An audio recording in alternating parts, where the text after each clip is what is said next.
What is going on, everyone? Welcome to the Promethean Tides. I'm General. As always, I'm joined by Breaker. What is going on, Breaker? What's up, Promethean Tides Nation? Let's get right into the news. Right into the news. So, we are recording this at, let's see, 9:30 p.m. Eastern Standard Time on the 24th of May, 2023. And Ron DeSantis just had a little Twitter meeting with Elon Musk and a few other people. So he's announced that he's running for president. This is interesting because he is the runner-up contender to Trump. I think that based off of the most recent polling, Trump is way out ahead still.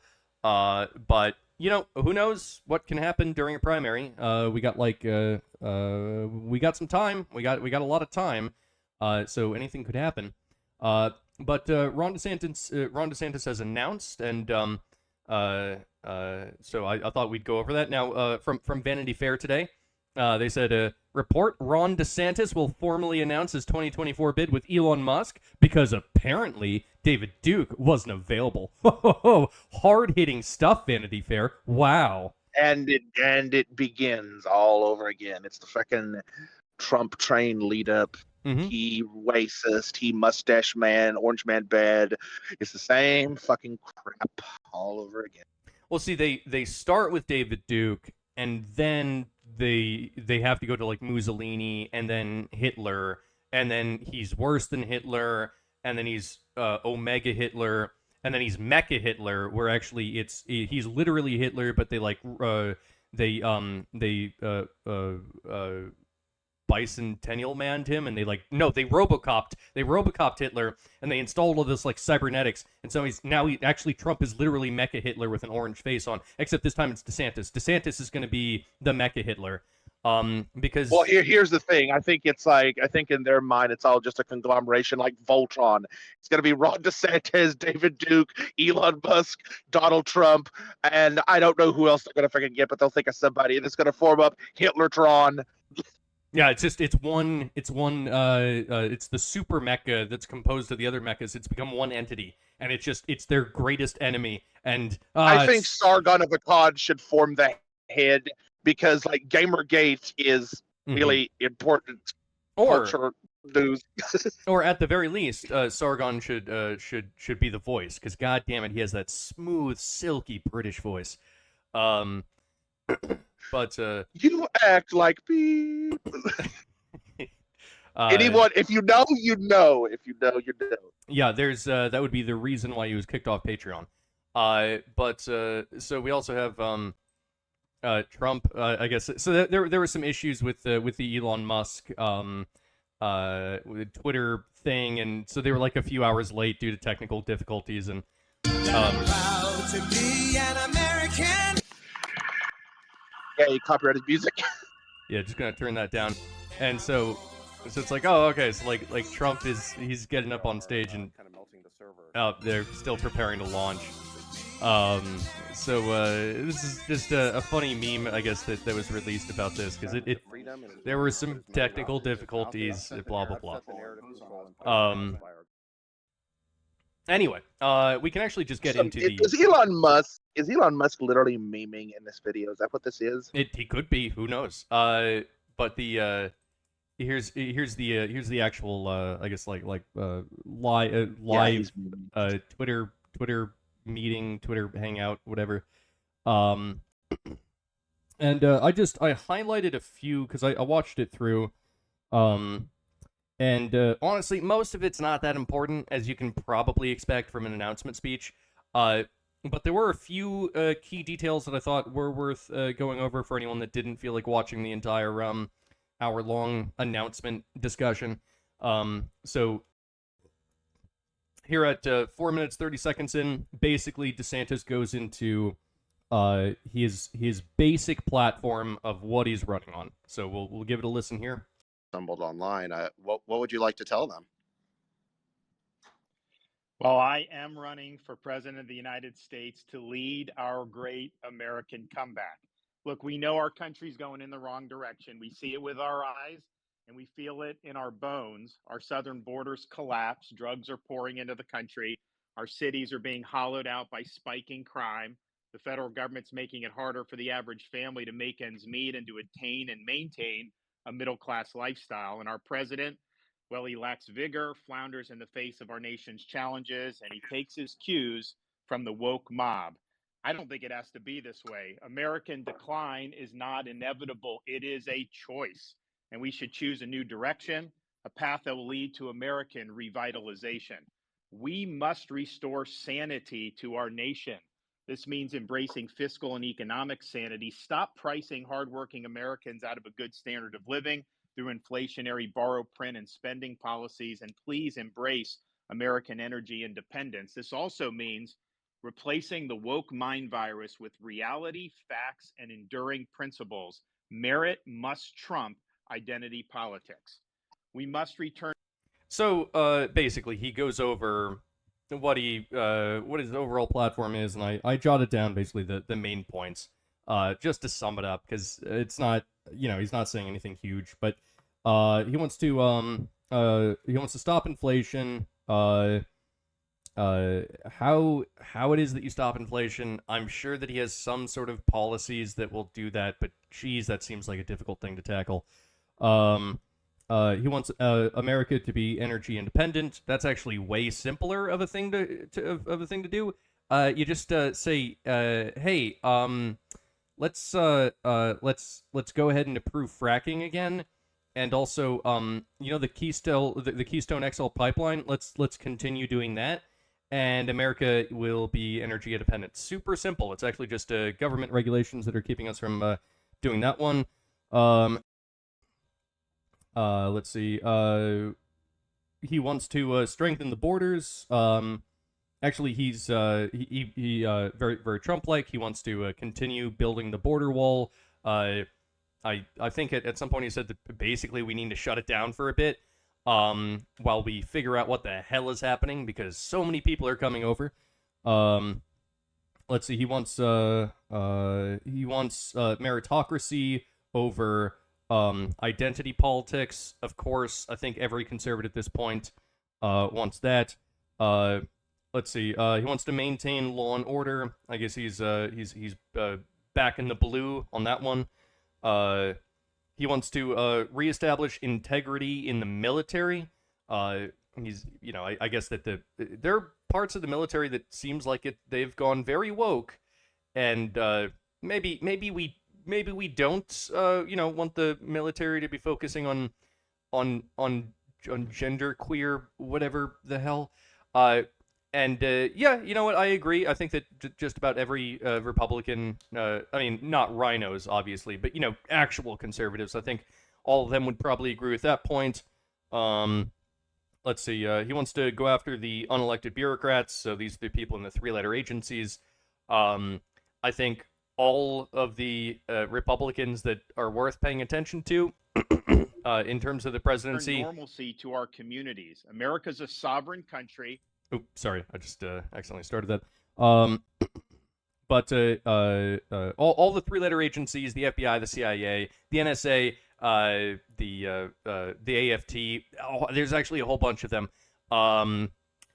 NASA, luckily, has 4 letters, so I guess they're safe. But the 3 Republicans that I'm really looking at to potentially become president, that's Trump, Ron DeSantis, and Vivek Ramaswamy. They all have said that they want to go after these unelected bureaucrats in the deep state. From what I heard, I think that Ron DeSantis, he says that he wants to go after them, but it's not quite, from what I can tell, as impassioned as either Vivek or Trump. So I think that's worth noting. And also, he did a good job in Florida, which I think that just about everyone can agree with. He did do an excellent job in Florida. All right, I'm That's right. He is a Florida man. But he's done a good job in Florida. And so my position, and I'll be very straight with my biases here.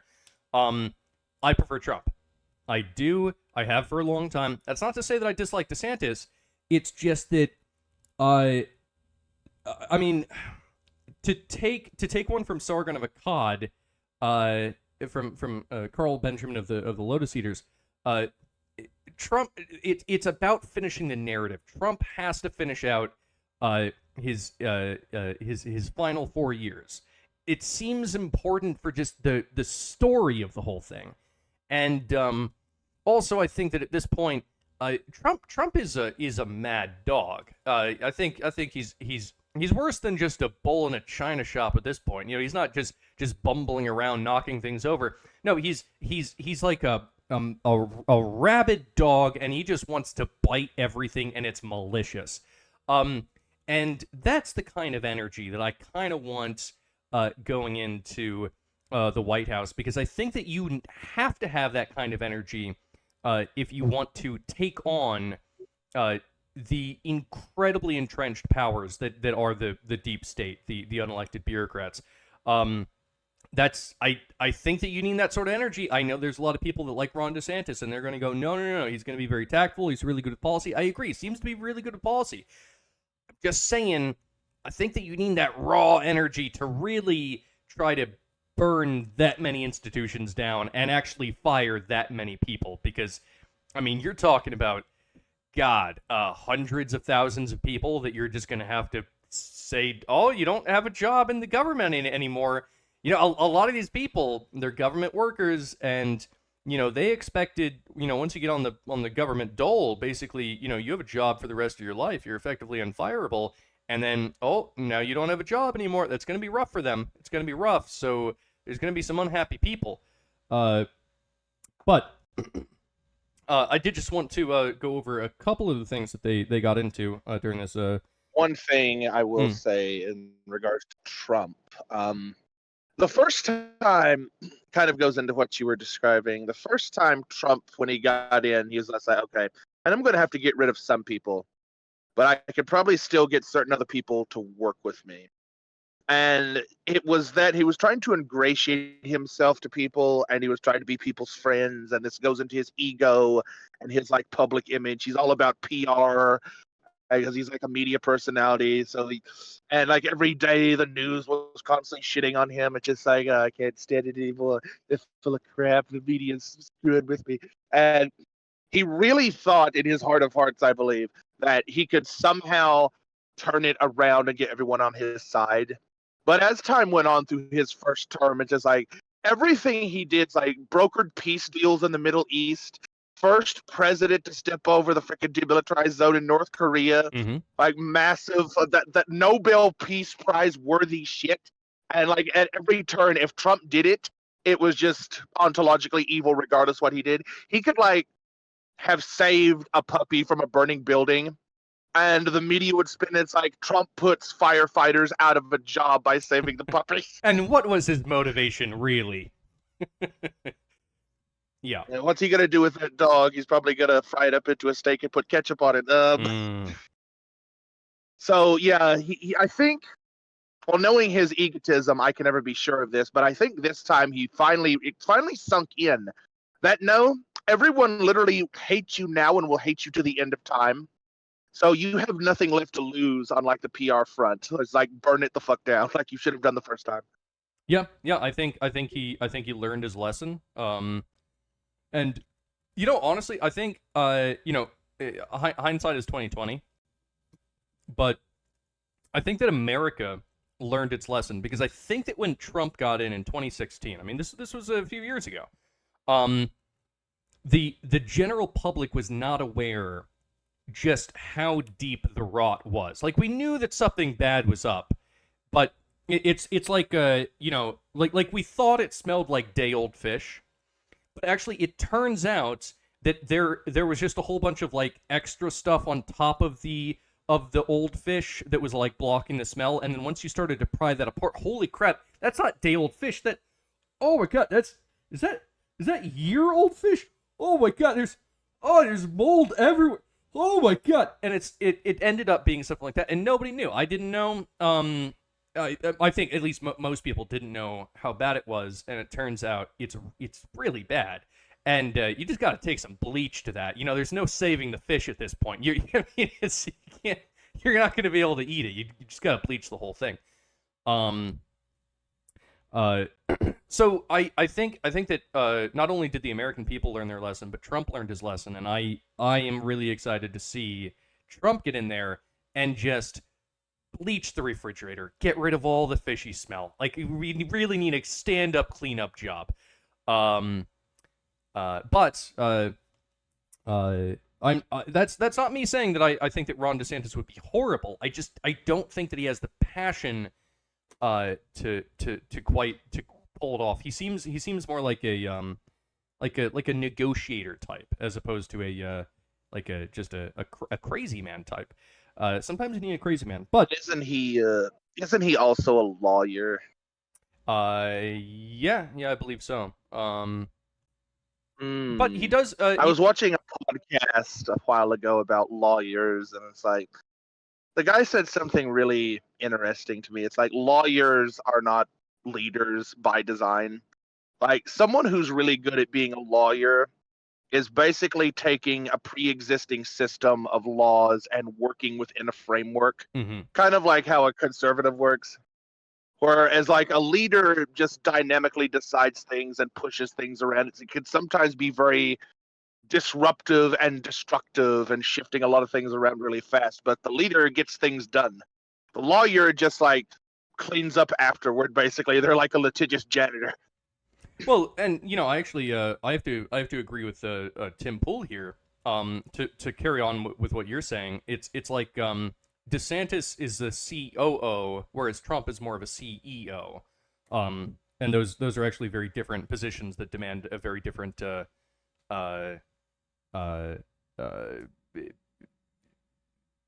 set, personality. It requires a different type of person or energy or whatever. You're low energy. You're gonna hate him. Believe me, he's gonna be horrible. He's a Florida man. Florida's filled with great people, except for Ron DeSantis. He's full of shit. Just imagine the fucking debates between Trump and DeSantis, and they're gonna Trump's gonna throw down the fucking gauntlet, and DeSantis is gonna fire back, and it's just gonna be like war of the fucking memes. Oh god, yeah. The memes are gonna be great. Although, here's the thing: a lot of this does now that everything's on the internet, it ends up being mimetic warfare. And I happen to be someone who browses Poll quite a bit, and Poll is where all memes come from. If you think that the memes are coming from the Reddit or the Twitter, no, they're generated in 4chan, and then it's like a human centipede. It begins at 4chan, and then it goes to like Twitter. And then eventually that winds up at Reddit, and then eventually this continuous digestive system then ends up at like 9gag or something. But it all begins at 4chan, and if the people at 4chan are actually more in favor of Trump than DeSantis, then the meme warfare for DeSantis that's gonna be an uphill slog for the Florida man. It's just I'm just saying how it is. The only exception to that cycle of meme life would be like lolcows. Because lolcows are like mimetic free radicals. They're kind of like meme cancer. They kind of produce memes of their own generation. Sometimes they stick, sometimes they don't. But it's like some of the more legendary lolcows, of course, the mighty Christine Weston Chandler. The meme will never die. The most infamous. Speaking of memes and internet people, like, I would advise all the Discordian people on the lead up to the 2024 election, make sure that you sign out of all non-cathedral approved political Discord servers no later than October 1st or the end of September of 2024, because the Eye of Sauron of Discord is going to be nuking the shit. And it's happened to me like several times. I'm on the 4th fucking account by now, so just be on the watch out for that. Yeah, it happened. It happened. This is my second account on Discord. The first one was nuked, I think, around 2020. So that's how they do it. They like to clean house, because you wouldn't want people engaging in too much of that naughty free speech, because That's not how you control population. You can't let them have First Amendment rights if you want to control them. But I did look. All that being said, I do like DeSantis, and I don't hate everything that he has to say. And I think, in fact, that he's stronger on certain positions than Trump is. So let's see. If we jump to, I think it's 2435. This Twitter Hangout thing is absolutely awful. I can't adjust the volume, and finding exactly where you want to go on it is a pain in the ass. So just bear with me. 2435.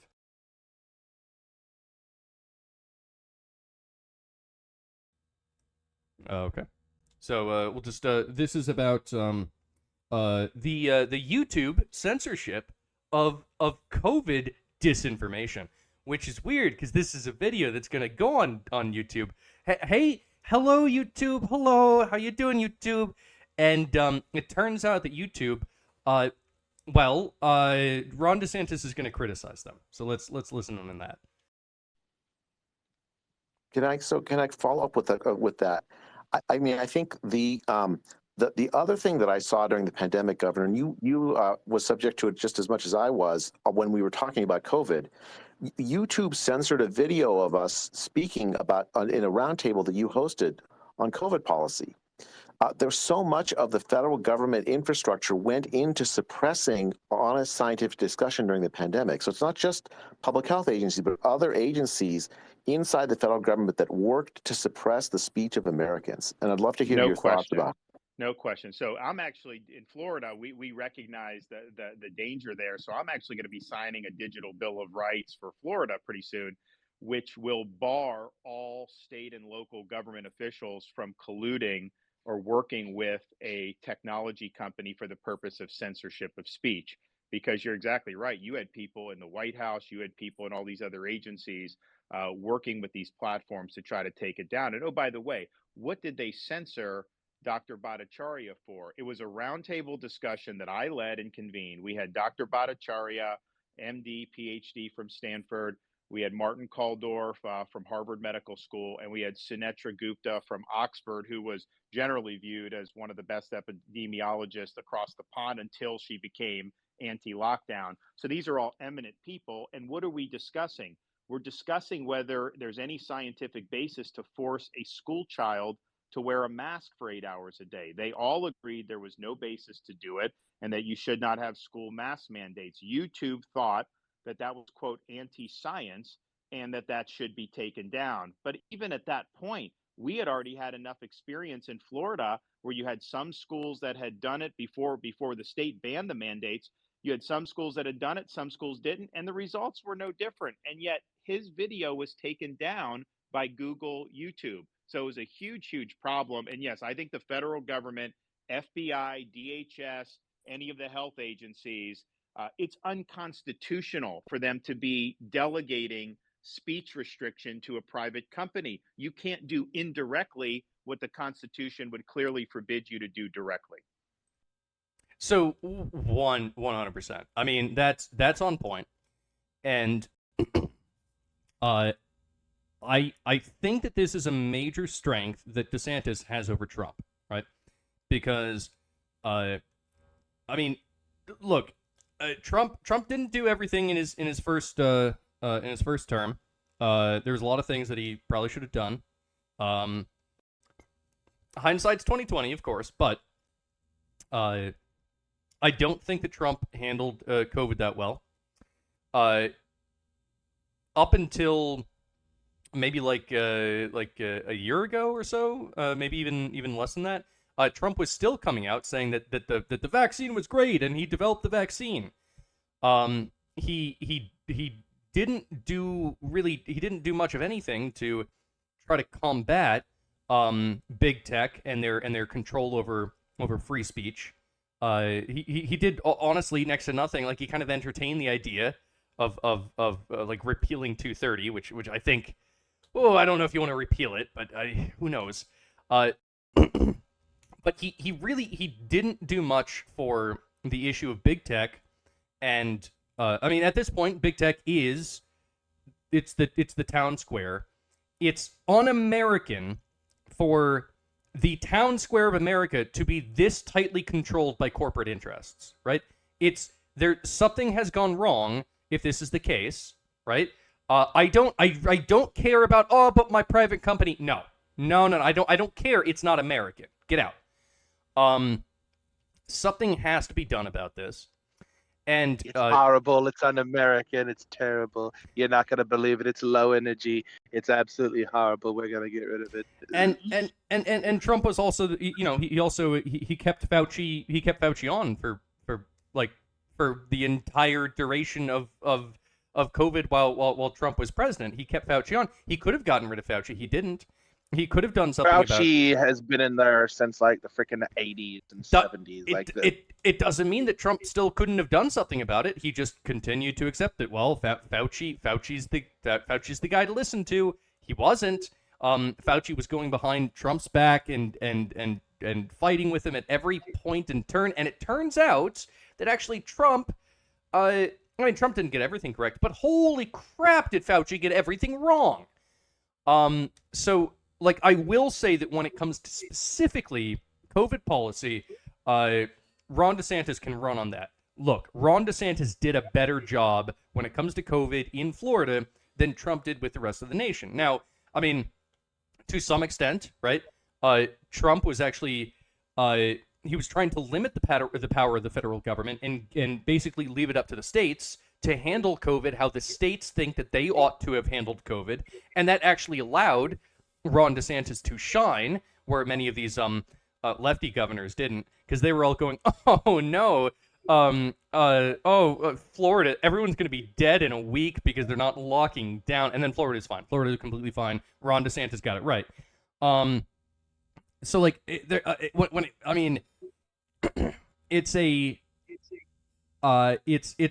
kind of a complicated situation with the COVID thing, because obviously they were in different leadership positions at the time. Obviously, Trump was under a lot more pressure because the entire nation was I guess under his leadership, and a lot of the states don't agree with all the other states. DeSantis was able to take more of like a unitary, like, I am the governor, this is how Florida will be doing this kind of role. So it's not even the same position. I get that, but overall, I did just want to hand that to DeSantis. If we were to have another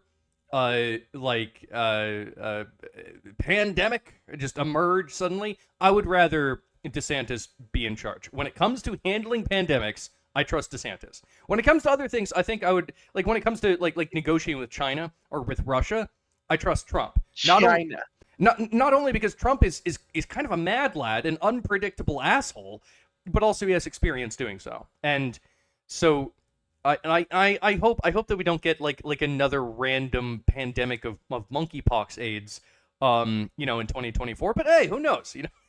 The world's crazy. So I don't know. I think I remember they were trying to do something with something. Was it the new thing like mold spores or MERS or some shit like that? Yeah, no, there was that's right. There was a mold spore thing that was making the rounds, but I don't know if anything came of that. Well, mold is pretty straightforward to fucking deal with. It's not like a microorganism. Well, it is actually a microorganism because it's a fungi. But anyway,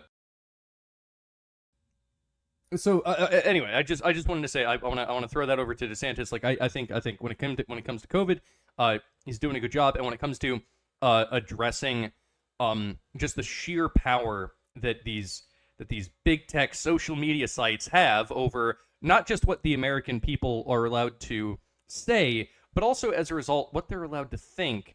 I think that DeSantis might be on like a slightly better path with this. And that is like a super important issue. So you know what, honestly, I've got an idea. Okay. It's gonna be like mold spores, but they're gonna form up like mold zombies, like The Last of Us. It's gonna turn humans into like clicker zombies. Yeah, and that's what they're gonna go with, and they're gonna try and convince him. I'm predicting it here right now. I don't know if this will be correct, but I'm predicting it's like by the time it gets to 2024, we're gonna have Last of Us mold zombies, or that's going to be the narrative at least. And anyone on YouTube or social media that says the mole zombies aren't even real, what the hell are you doing? They're going to be censored. It's probably going to be something that stupid. They're going to have to dig that deep. Maybe. But you know what? This is a major thing that I think has to be addressed during the primaries, when they go up on the debate stage, when Trump is hurling insults at DeSantis, and DeSantis is doing whatever DeSantis might be able to do against Trump. I would really like to have these sort of ideas addressed, specifically Trump's failures over COVID. Why the hell was he still advocating for the vaccine when like most of the base was like not so much in favor of it? And why is it that Trump didn't go harder against the social media companies? You know, obviously, I think that Trump has learned that maybe he should have, done something about Twitter before Elon Musk bought it, because Twitter kicked him off for no damn good reason, in my opinion. And then he had to go build his own Truth Social. Like, obviously, some things went wrong. They were going really well before COVID. Everyone was fabulously wealthy and we're making hand over fist. It was great. The economy was roaring. But something went wrong, and that does have to be discussed. And I'd like to see what answers both candidates have in regards to that. Now, if we skip forward to 2905 here, so this is where we get into how it is that you would rein in the federal government, right? And I'll let DeSantis say his piece on how he wants to rein in the federal government. You served here in Congress for 6 years with me, and why is it that Congress is so feckless at reining in these government agencies? And what do you think we need to do? And if you were president, what would you urge Congress, or what bills would you like to see and sign to rein in this, sort of overreach of government bureaucracy? Well, first, I think there's a lot that the executive branch can do, and all I will say when it comes to these agencies, we'll go into this a little bit more as the campaign goes on, but buckle up when I get in there, because the status quo is not acceptable, and we are going to make sure that we reconstitutionalize this government. And these agencies are totally out of control. There's no accountability, and we are going to bring that in a very big way. Now, part of the reason it's gotten so bad, power's been consolidated and effectively a fourth branch of government, because Congress hasn't used its two main powers that it has under the Constitution. First, the power of the purse. If an agency is engaging in conduct that is outside the realm of what is legal, or you think it's not good for the public interest, then you can remove the funding for those operations.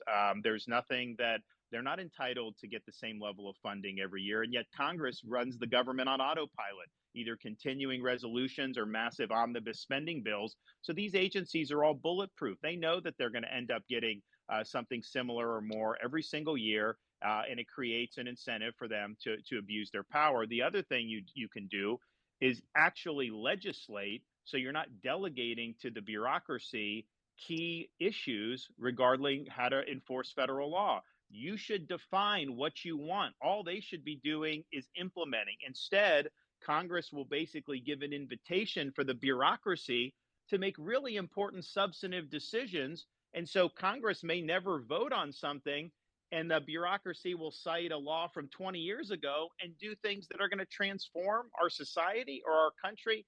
That is not the way the founding fathers drew up the Constitution. So would you sign?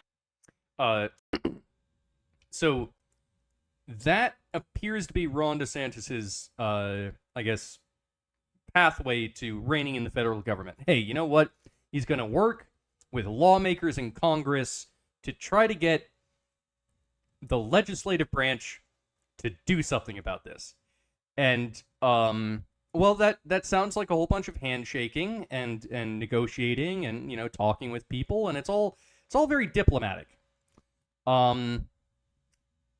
If that's his plan, to just tell Congress to do a better job, I don't think that's going to work. I really don't, because I feel like that's been tried before. I do feel like that's been tried before.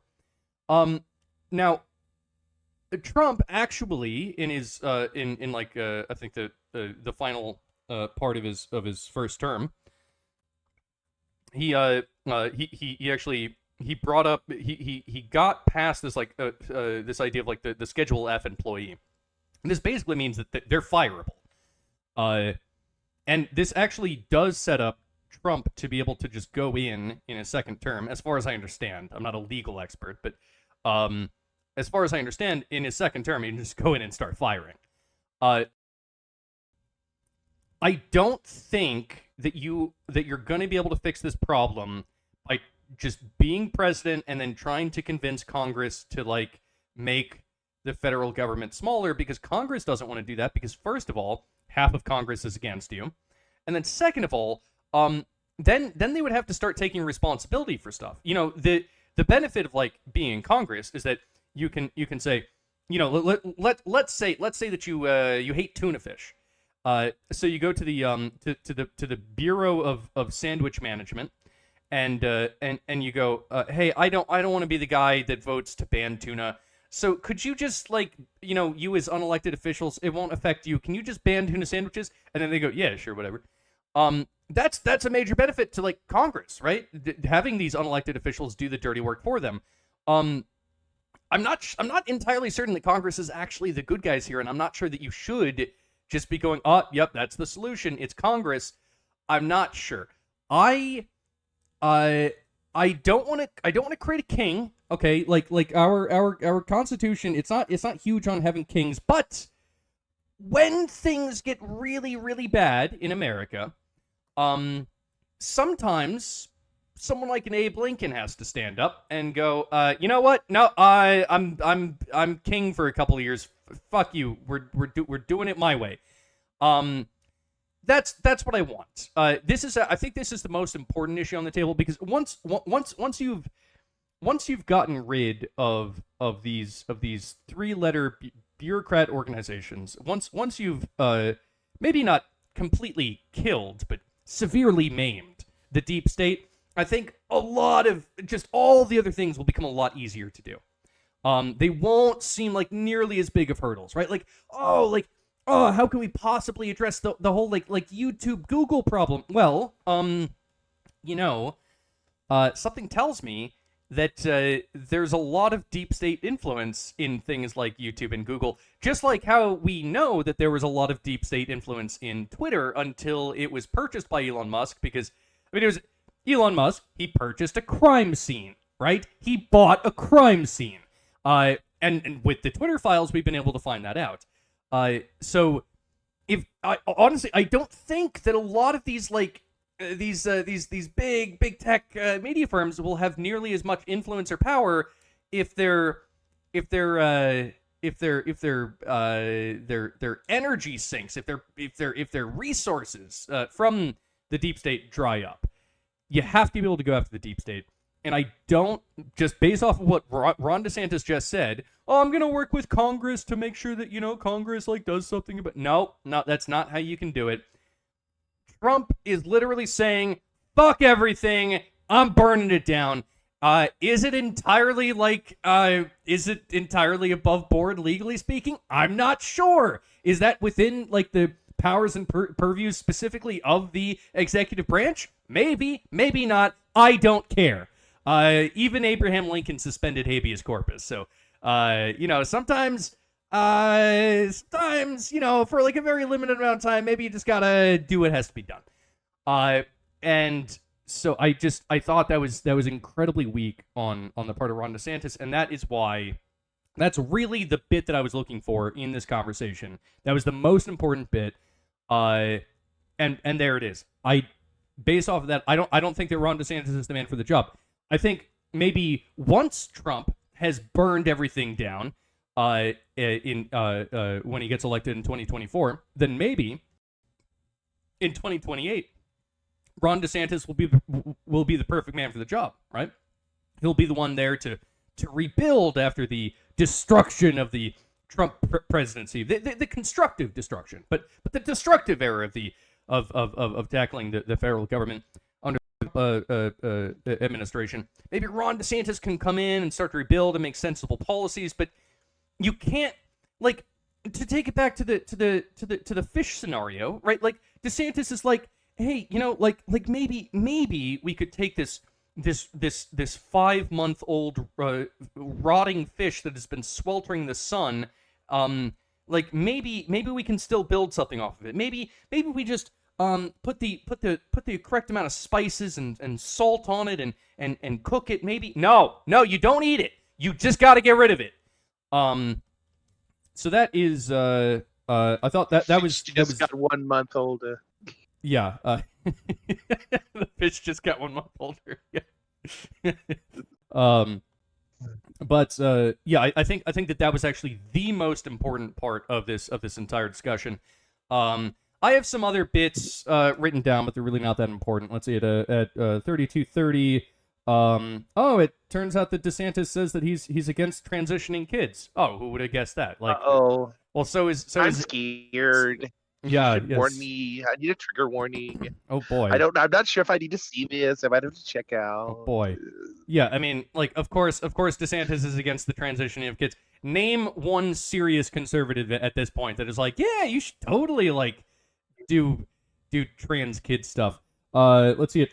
Conservatives are bad. At 35 minutes in, he's talks about like some of the politics with Disney in Florida. Okay, great. At 40 minutes in, he talks about how he's not a big fan of critical race theory. Of course. And then at an hour and 2 minutes and 13 seconds in, he says that he's pro Bitcoin, and then Elon Musk says, "Oh yeah, and also pro Dogecoin." And as a holder of some Dogecoin myself, a little bit of Bitcoin, but more Dogecoin. Yeah. If Elon Musk is in favor of Dogecoin, you should be too. Let's go Dogecoin. Pump it up so I can dump it. And yeah, so that was really like the main takeaways. I listened to it. A lot of it wasn't really that important. It's kind of more or less what you would expect. Like, oh wow, Ron DeSantis is against the DEI and the ESG stuff. Oh well, who would have predicted that? That's just every conservative at this point. But you know, I think the most important question is, how will you burn down the deep state? And I found DeSantis's response to that to be just a little bit lacking, in my opinion. So that's where I stand with this. I am still on the Trump train. Not that I think that DeSantis is a bad guy. I don't think that he's right now the right guy for the job. I think that he's Come on, man. America, I'm gonna be riding with Biden. We're gonna go behind the woodshed and we're gonna take care of Corn Pop because he's a bad dude. Right. And if you don't agree with me, then you ain't black. Right. The perspective, like if anyone wants to vote for Biden, then this is basically your perspective. You go, okay, yes, we have a 7-month-old decaying moldy fish that's been laying out in the sun. Yes, I acknowledge that we have this problem, but what if we just took a whole bunch of human feces and just smeared it all over the fish as a topping? Would that make it better, maybe? And anyone who's voting for Biden, in my opinion, that's their perspective. They're just, let's smear human feces on it and see if it gets better. Well, technically, that would at least help to like introduce bacteria and decompose the biomatter quicker.